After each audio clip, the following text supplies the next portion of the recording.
హరిబాబే ఉన్నాడు.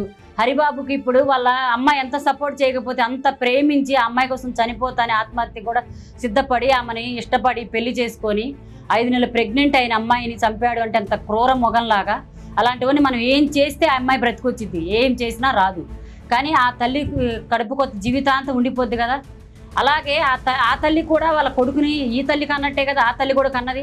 ఆ తల్లి ఎలా సపోర్ట్ చేసింది? అమ్మ నాకు వేరేది ఇక్కడ వేరే కట్నం ఇస్తున్నారు, నేను ఈ అమ్మాయిని చంపేసి ఆ పెళ్లి చేసుకుంటానంటే ఎలా చేసుకుంటావు నువ్వు పెళ్లి? ఈ అమ్మాయిని పెళ్లి చేసుకుని నువ్వు జీవితాంతం జైల్లో ఉంటావు. నీకు ఎలా ఇంకొక అమ్మాయిని ఇచ్చి పెళ్లి చేస్తారు?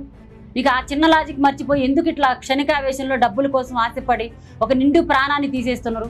ఇక్కడ జరిగింది ఒక ప్రాణం కూడా కాదు, 2 ప్రాణాలు తీసేసిండు. ఇంకా రూపొందిద్దుకొని ప్రతిపానాన్ని ఒకటి ఎన్నో ఆశలతో జీవితాన్ని ప్రారంభించి ఆ అమ్మాయికి ఏదో నచ్చిన ప్రొఫెషనల్ ఎంచుకొని ఆమె జీవితం ఆమె జీవిస్తుంటే ప్రేమాని మధ్యలో వచ్చి వాళ్ళందరూ ఫ్యామిలీలో డిస్టర్బెన్స్ క్రియేట్ చేసి నేను పెళ్లి చేసుకుంటా, నీకు నేను సపోర్ట్ చేస్తాను, యూట్యూబ్ చేసుకో, నీకు అంతా నేను సాయం చేస్తాను ప్రేమించి నమ్మించి అంత కిరాతకమైన క్రూర మృగంలాగా ప్రవర్తించి చంపేసి కూడా ఒక 2 అవర్స్ అక్కడే ఉన్నాడంటే వాడు ఎంత గట్టుకుడు అనుకోవాలి.